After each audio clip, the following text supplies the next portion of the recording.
And this quote is about a young man. He was a young lawyer in New York. He'd married a beautiful girl, and they had a lovely daughter. And then suddenly, she died.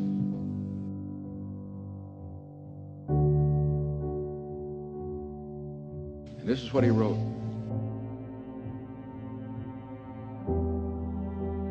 This was in his diary. He said, "She was beautiful in face and form, and lovelier still in spirit. As a flower she grew, and as a fair young flower she died.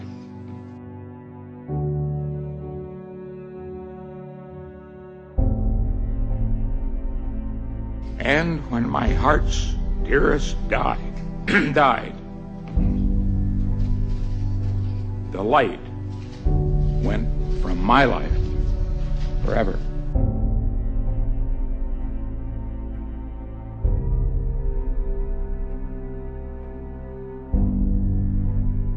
He thought the life gone from his life forever, but he went on.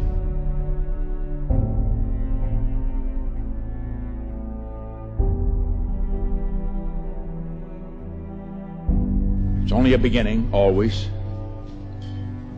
The young must know it, the old must know it, because the greatness comes not when things go always good for you, but the greatness comes and you're really tested.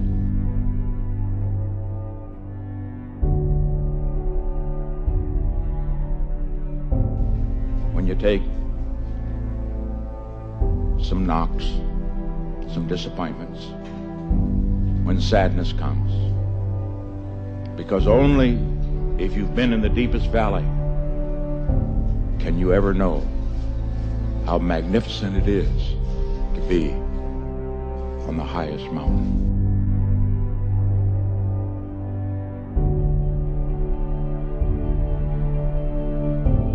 Always give your best. Never get discouraged. Never be petty. Always remember, others may hate you. Those who hate you don't win unless you hate them.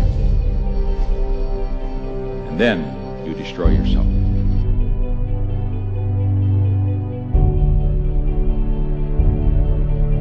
That a lobster is a soft, mushy animal that lives inside of a rigid shell. That rigid shell does not expand.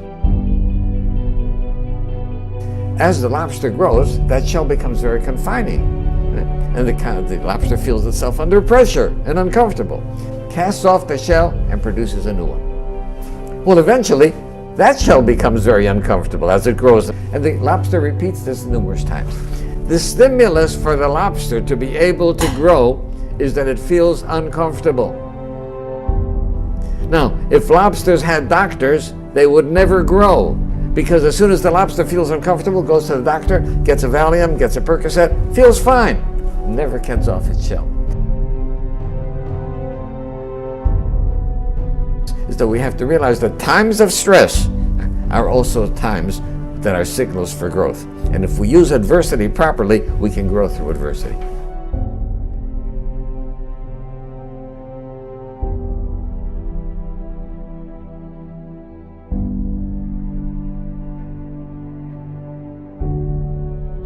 These things happen to you and you think you've been dealt a terrible hand or you've had bad luck, and when you just go with it, you just start improvising, suddenly you realize that you stumble upon some of the best things that have ever happened to you.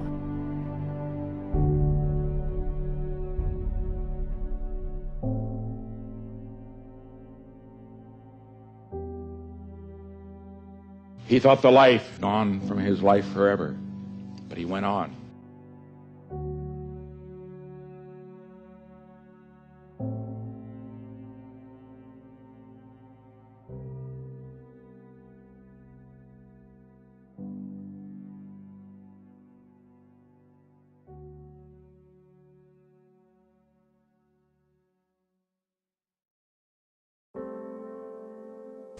Sometimes, yeah, you've got to cut a little piece of yourself off, yeah, no matter how much it hurts, in order to grow, yeah, in order to move on.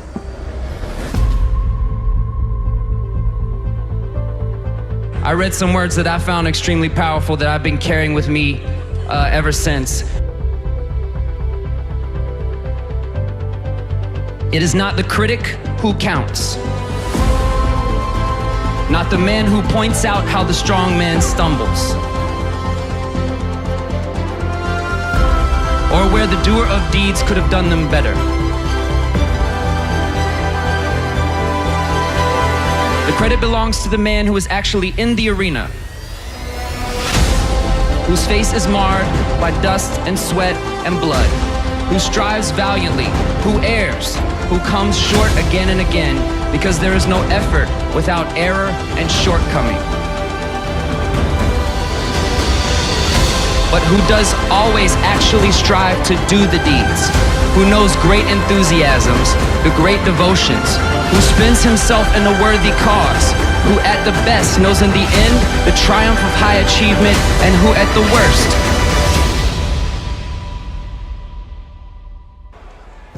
if he fails, at least fails while daring greatly, so that his place shall never be with those cold and timid souls who neither know victory nor defeat.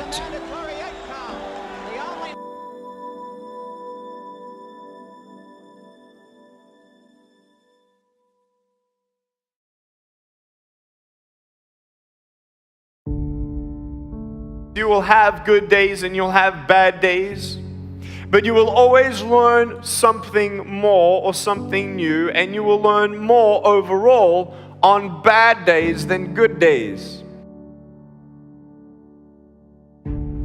I'm here to say you will make mistakes along the way. You will fall down. I have, many times. Even Ali did.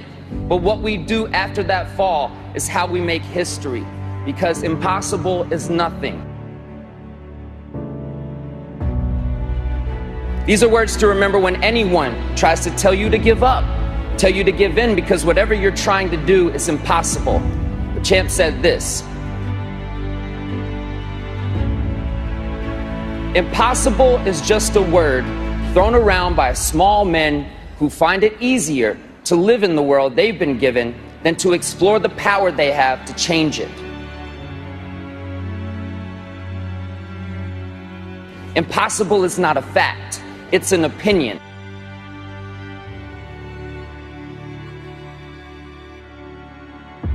Impossible is potential. Impossible is temporary. Impossible is nothing. Muhammad always predicted from a small boy that he would be the world's heavyweight champion. He always said, told the kids in the neighborhood, I'm going to be champ of the world, I'm going to do this, I'm going to do that.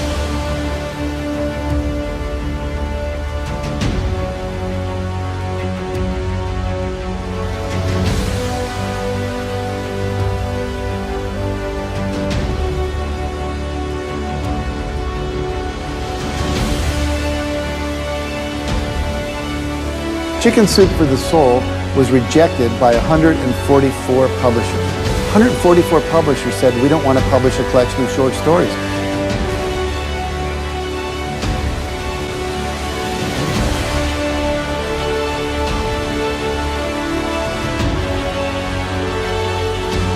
Now, have you ever told someone your dream and had them laugh out loud? He laughed out loud. Now, if we had given up after 100 publishers had said no, I wouldn't be standing here today.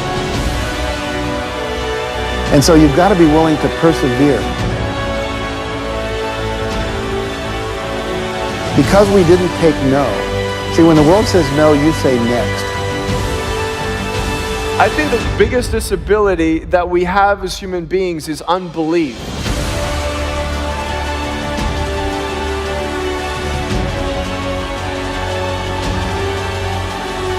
So what we have is this endless possibility, but you have to persevere. It's as if the universe tests our commitment.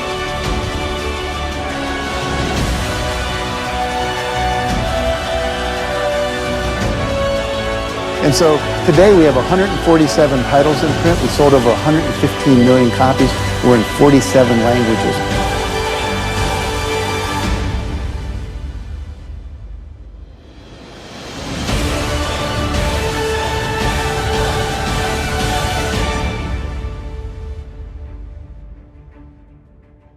Everything starts with a vision, and a man without vision dies.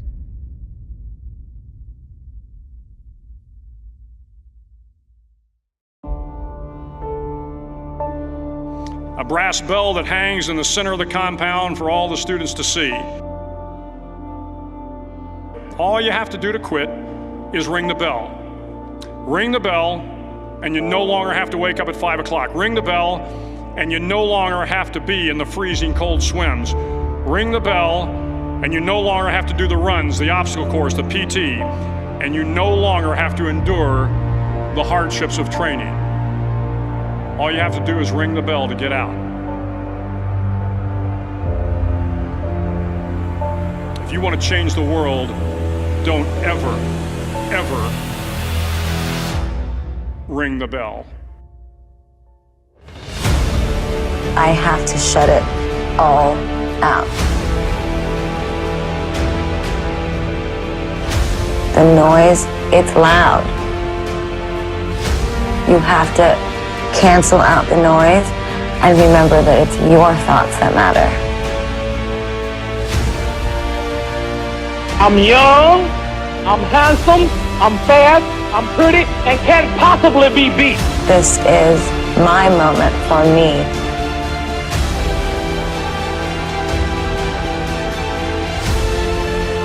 You will learn more about yourself, you'll learn more about relationships, you'll learn about life and principles, and it'll build your character. So if you're willing to decide what you want, believe it's possible, consciously envision the future, feel the feelings of what it would feel like if you had achieved this goal, you can have anything, and then you take action. I am the greatest.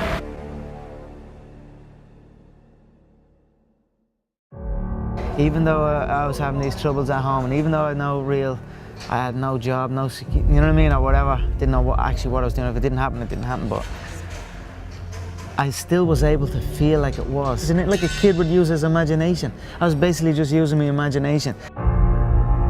Some people can see farther than others.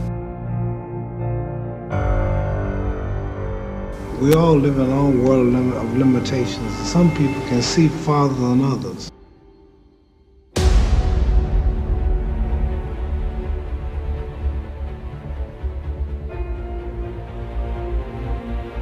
I have a big vision. I put a lot of effort, a lot of sacrifice in things I do. If I don't do it, it means I don't believe in it. In this, I believe very strong, and I will not give up until I'm top of the world. So that's the way it works. You aim for the top, you don't aim for the second. Second place is the first place among the last ones, and that's not my target.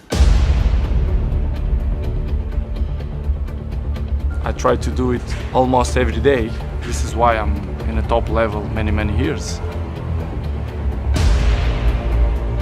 Because I do it extra outside.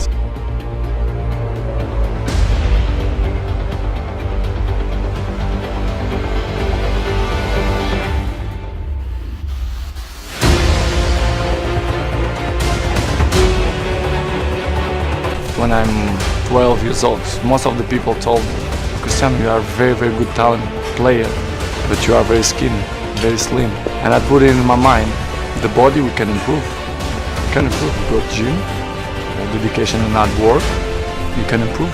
So I'll improve myself. A lot of times people believe in certain things, but they keep to themselves. They don't put it out there. You truly believe in it. If you become vocal with it, you are creating that law of attraction, and it will become reality.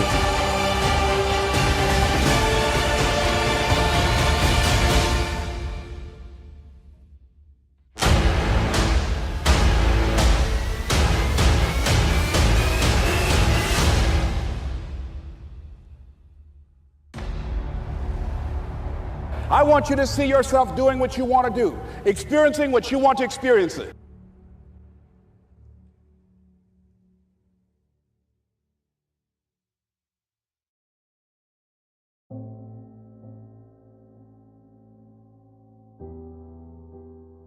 Everyone's unique.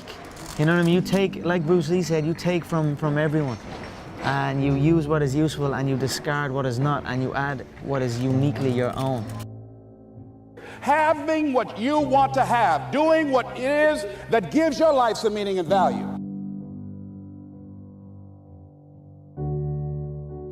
People who go against the odds, I suppose. You know, people who do stuff that hasn't been done before, and people who do stuff that people say they can't do. That inspires me. Hard workers, people that are chasing their dream no matter what people are saying, no matter what people think. Is a lot of people just go do what they feel like they should do and live with the status quo and you know, go live by all these rules and hey, this is going to be okay. You know, just go accept your average 9 to 5 rather than striving for something, because the ultimate goal isn't to succeed or fail. The ultimate goal is to give it everything you have for something that's on your heart and a dream, and pursuing that. And if you get to live out your dream every single day, then the result doesn't matter. I can look back 20, 30 years from now and be able to look at this time and say, you know what, I gave everything I had. Dreams are based on something that's in your heart, that are passions, that are something that you want to go try, not on chances.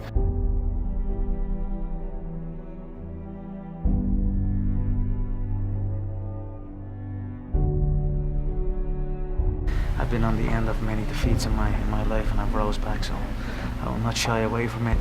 I will not make excuses for it. I will assess it and come back. If you can see it here, and you have the courage enough to speak it, it will happen. I'll never lose a fight. It's impossible. Tell him. It's impossible. Never lost a fight in your life. Ask any of my fans when was the last time they lost. I'm too fast. Champion from I'm the king. King born the champ. If you like to lose your money, be a fool and bet on Sonny. Liston will kill him. He'll kill him in the first round. I'll be Liston in 3 rounds. So Liston in about 4. Liston by 2. 2. Liston in 3. One Liston. One Liston. Second round Liston. Liston in 4. Saying I'm gonna do something, putting it out there for the world to see, and then going out and doing it. There's no better feeling in the world than that, and it's as easy as that. Say what you're gonna do, and go and do it. I still envision 2 and possibly 3 belts.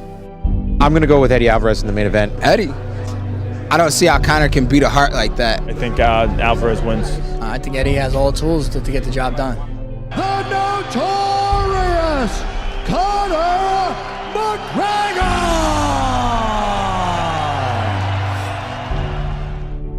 3/4 of a mile, the effort was still barely perceptible.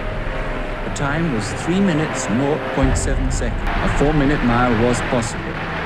Somehow, to do it, I had to run the last lap in 59 seconds. I felt that the moment of a lifetime had come. Those last few seconds seemed never-ending. The faint line of the finishing tape stood ahead as a haven of peace after the struggle. I knew I had done it before I even heard the time. I felt as if I was too close to have failed.